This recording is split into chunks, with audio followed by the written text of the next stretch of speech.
Praise the Lord. இன்றைக்கி நம்ம பார்க்க போகிற வீடியோ யோபுவோட சரித்திரம். யோபு எந்த தேசத்தில் இருந்தார், யோபுவை குறித்து தேவன் என்ன நினைக்கிறாரு, யோபுவுக்கு எத்தனை பிள்ளைகள், அவனுடைய ஆஸ்தி எவ்வளவு, தம் பிள்ளைகளுக்காக யோபு என்ன செய்வார், சாத்தான் கொடுத்த சோதனை என்ன, யோபு என்ன செய்தார் அப்படின்றத குறித்து பார்க்கலாம். வாங்க ஃப்ரெண்ட்ஸ், நம்ம வீடியோக்குள்ளே போகலாம். யோபு ஊத்ஸ்ன்ற தேசத்தில் இருந்தார். அவரை குறித்து ஏசப்பா நினைக்கிற நினைவு என்னன்னா, அவன் உத்தமனும் சன்மார்க்கனும் தேவனுக்கு பயந்து பொல்லாப்புக்கு விலகுகிறவனுமாய் இருந்தான் அப்படின்னு சொல்லி ஏசப்பா அவனை குறித்து சாட்சி சொல்கிறாரு. அவனுடைய பிள்ளைங்க எத்தனை பேர்னா 7 குமாரர் 3 குமாரத்திகள். அவனோட ஆஸ்தி எவ்வளவுனா 7000 ஆடுகளும் 3000 ஒட்டகங்களும் 500 ஏர் மாடுகளும் 500 கழுதைகளும் இருந்துச்சு. திரளான பணிவிடைக்காரர்களும் இருந்தாங்க. யோபு இந்த கிழக்கத்திய புத்திரர் எல்லாரிலும் பெரியவனாயும் இருந்தான். யோபுவோட பிள்ளைங்க அவங்கவுங்க தன் நாளில் தன் சகோதரிகள் எல்லாரையுமே சகோதரிகள் எல்லாரையும் தன் வீட்டுக்கு கூப்பிட்டு விருந்து செய்து எல்லாரும் சேர்ந்து திராட்சை ரசம் புசித்து உணவு சாப்பிட்டு எல்லாரும் ஹாப்பியாக இருப்பாங்க.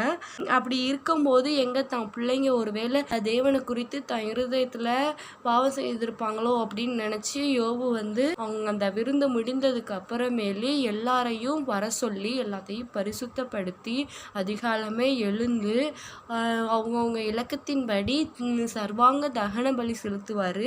அவங்க ஒவ்வொரு டைமும் விருந்து செய்யும் போதும் யோபு இந்த மாதிரி செய்வார். தேவபுத்திரர் கர்த்தருடைய சந்நிதிக்கு போகும்போது அங்கே சாத்தானும் அவர்கள் நடுவில் நின்றான். கர்த்தர் சாத்தானை பார்த்து, நீ எங்கேருந்து வரேன்னு சொல்லி கேட்குறதற்கு சாத்தான் சொல்கிறான், நான் பூமி எங்கும் உள்ளாவி சுற்றி திரிந்து வரேன் அப்படின்னு சொல்கிறான். கர்த்தர் உடனே நீ என் தாசனாகிய யோபு மீது கவனம் வைத்தாயோ அப்படின்னு கேட்குறாரு. அப்படி கேட்டுட்டு அவனை குறித்து ஏசப்பா சாட்சியும் சொல்கிறாரு. அவன் உத்தமனும் சன்மார்க்கனும் தேவனுக்கு பயந்து பொல்லாப்புக்கு விலகுகிறவனுமா இருக்கிறான். அவனை போல் பூமியில் ஒருவரும் இல்லை அப்படின்னு சொல்லி ஏசப்பா அவனை குறித்து சாட்சி கொடுக்குறாரு. அதுக்கு ஒன்றே சாத்தான் கேட்குறான், விருதாவா அவன் உமக்கு பயந்து நடக்கிறான். நீர் அவன் வீட்டையும் அவன் பிள்ளைகளையும் ஆஸ்தியும் அவனோட கையிட்டு செய்கிற எல்லாத்தையும் நீர் ஆசீர்வதித்து இருக்கிறீர். அதனால தான் அவன் உமக்கு பயந்து நடக்கிறான். நீ எல்லாவற்றையும் அவன்கிட்ட நீர் எடுத்தீங்கன்னா அப்பா அவன் உமக்கு மூஞ்சிக்கு நேரம் அவன் தூசிப்பான் அப்படின்னு சொல்கிறான்.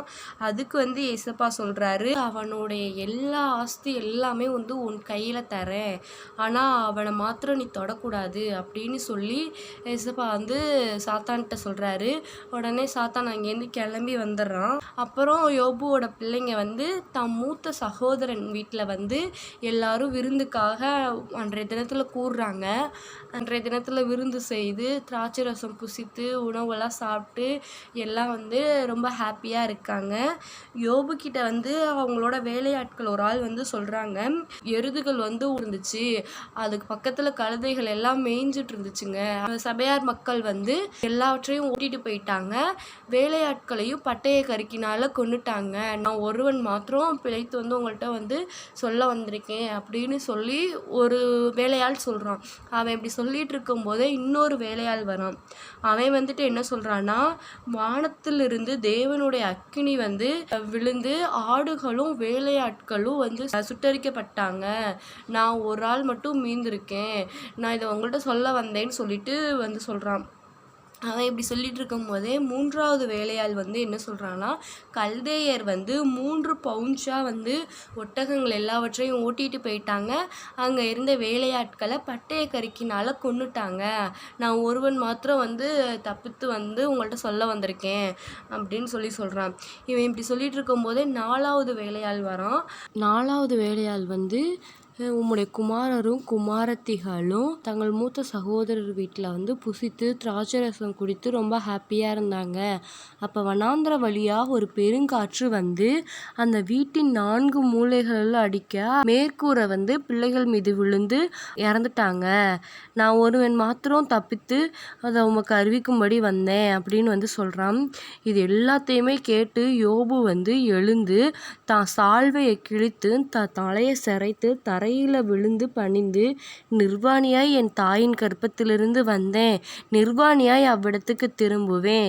கர்த்தர் கொடுத்தார், கர்த்தர் எடுத்தார், கர்த்தருடைய நாமத்துக்கு ஸ்தோத்திரம் அப்படின்னு சொல்லி ஏசப்பாவுக்கு நன்றி சொல்கிறான். இவைகள் எல்லாவற்றிலும் யோபு தேவனை தூசிக்கவும் இல்லை, தேவனை குறை சொல்லவும் இல்லை, பாவம் செய்யவும் இல்லை.